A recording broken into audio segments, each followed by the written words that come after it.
Big Blue is in town. The Giants arrived at their Center City hotel this afternoon. In little more than 24 hours, they'll strap it up against the Eagles in their NFC Divisional playoff matchup. Two NFC East rivals squaring off with the NFC title game on the line. And we welcome you to Mission 57 Let's Fly, presented by your local Tri-State Toyota dealers, proud partner of the Philadelphia Eagles. We got a packed house with Barrett Brooks, Ray Didinger, Johnny Clark. I'm Michael Barkann, and the excitement truly is reaching a crescendo one day from kickoff. Ray, we begin with you and the New York Post back page, which really shows the house of horrors that the link has become for the New York Giants. So, Ray, when 8:15 arrives tomorrow night, how do you think the Eagles will emerge from their 2-week hiatus? I think they're going to come out very excited. I think they're going to come out ready to play. I know the crowd's going to be ready, that's for sure. And everybody's going to be waiting to see which Jalen Hurts comes out the tunnel.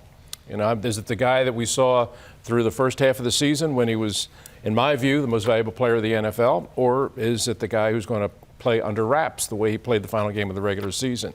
That's the question. If he's back to being the player he was before, and we've talked about this before, and it's true, the Eagles are the best team in the NFL, but he is really that key.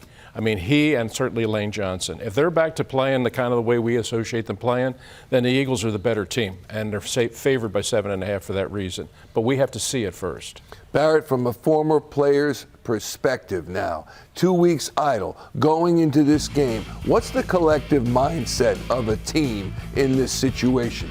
Get back to the mode of operations, how they conducted business before they went on this streak where they lost their fearless leader, their quarterback. They've got to get back to playing basic fundamental football. Guys going in, crossing their T's, dotting their I's, making sure they go to work and basically playing the way they played before. And they can do that because they're going to have the same mindset as they had before. Jalen Hurts will make sure they are focused on just consistently playing Eagles football.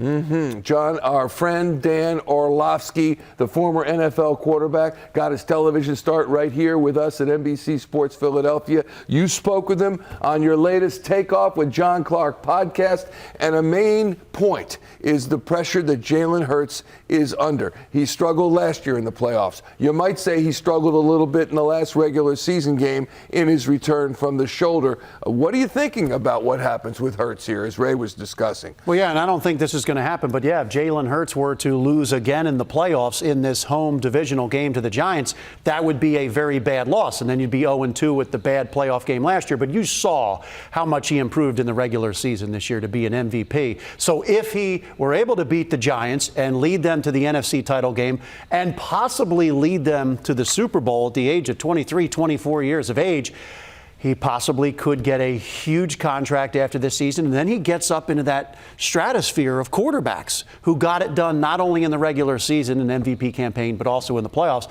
And by the way, to answer Ray's question, just from players that I've talked to this week, Jalen looks really, really good.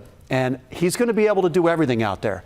They've got everything in the game plan. He's going to be able to run. He's going to be able to quarterback sneak down by the goal line. He'll be able to do all that. And the interesting thing is, you know, A.J. Brown, when I went to him, talked to him at his locker this week, I said, well, Jalen came out of the game sore. He said, what? Who told you that? Where'd you hear that from? It's almost like, I think some guys that know Jalen's, he's ready to go. Yeah, but that is the one thing you left off your list, which is he ready to take a hit? Can he do that? That's what you probably don't know until you're in the game live, but he's able to do everything else. The hit we'll have to wait on and see. All right, how have the Eagles mentally prepared for tomorrow night? This is the second season. Win and move on, one and done. Jalen Hurts and Nick Sirianni explain the team mentality going into the showdown with the Giants. Regardless of the magnitude of the game publicly, we know what we work for. We know that we put ourselves in this position by what we did all season.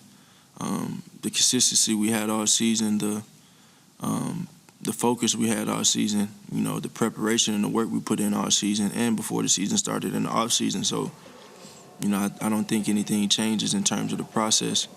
The process remains the same throughout everything, but the standard rises. So, we just want to kind of lean on the things that have gotten us here we work hard in practice. They meet hard in the meeting room, and they walk through hard. And when you do that, you are going to continue to rise. Again, and you want it to show on the field at all times. But we know we're growing because of the way we work Monday, Tuesday, Wednesday, Thursday, Friday, Saturday. And so now we're 17, 18 weeks into this, and we should be playing our best football by now because we're continuing to grow. Barrett Brooks, quickly, what did you say about Jalen Hurts? How about the pressure that they put on Jalen Hurts? How about the pressure Jalen Hurts is going to put on the Giants? What Nick Sirianni, though, has accomplished in his 2 seasons as Eagles head coach is nothing short of special. 23-11 in the regular season. That's a .676 win percentage. He's 0-1 in the playoffs, though. Ray, people will come, Ray. How much pressure is on Nick Sirianni to win this game? A lot, for the same reasons that John was talking about Jalen Hurts. One playoff game last year, one and done against Tampa. Now they're a better team now, certainly, but if you look at what Nick Sirianni has accomplished here in 2 seasons, I mean, it is pretty remarkable. You could make a really good case that the 2 best coaching jobs in the NFL this year were done by the 2 guys that are going to be coaching against each other tomorrow. I mean, Nick Sirianni did a tremendous job getting the Eagles to 14-3, but Brian Daboll maybe did an even greater miracle, bringing the Giants from 4-13 a year ago to a playoff team the next year. This guy has been coaching everywhere, Brian Daboll, but he finally got a chance to be a head coach in the NFL this year, and he showed everybody that he knows his way around. Yeah, sure can handle. How about Dougie P, by the way? Yeah, how about Dougie P in there? Talk about one and done. No, I'm kidding. We'll see. That's why they play the games, John. John Clark's at the NovaCare Complex just about every day of the week. What were your observations of Nick Sirianni? Is he any different than in the regular season? I didn't get a sense of that at all. And you know where I think it starts is Jalen Hurts. Because everybody, to a man, having such a young quarterback as your leader, and he's taken over as the leader of the entire team, even with veterans on the team, but he is the same in playoff time. Right. This week, he's the same. Shane Steichen said he's focused. He's so even-keeled. It doesn't change. He doesn't go up. He doesn't go down. You saw him in the press conference. This is the playoffs. He has a home playoff game, #1 seed, and he's the same as he was in the regular season. So I think the team, by the way, having that week off, I think it did a lot to help physically, also mentally.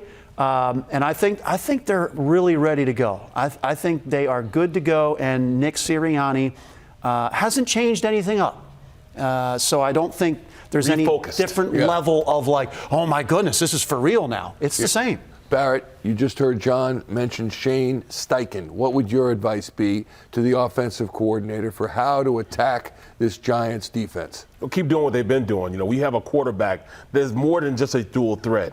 He can kill you any way he wants to kill you. If you're going to shut down the pass, they can run the ball. The way in which he does it, he makes every defensive coordinator pick wrong every time they throw something at him. If you put an 8-man box in there, he's going to throw it out to 2,000-yard wide receivers. If you put, 6 in the box, then he's going to hand it off to a 1,000-yard back. And, oh, by the way, in the red zone in which they didn't score this last game against the Giants, Jalen Hurts will have both hats on, his passing hat and his running hat on, and he's going to use both of them because, they're not going to hold anything back. They're throwing everything at him but the kitchen sink. So you'll see that running aspect in his game also. They'll score this time in the red zone, touchdowns as opposed to kicks. I like that. And you've just heard Barrett Brooks. I mean, it's a close battle between the Sweaters and the Blazers in this Mission 57. Let's fly. Ray and John they're mounting a comeback, but I think, give it up, Barrett. We got them currently. Good thing the Minnesota Vikings aren't coming to Philly. You wouldn't be wearing that. But Tinky Winky is. Okay, we'll take a quick timeout.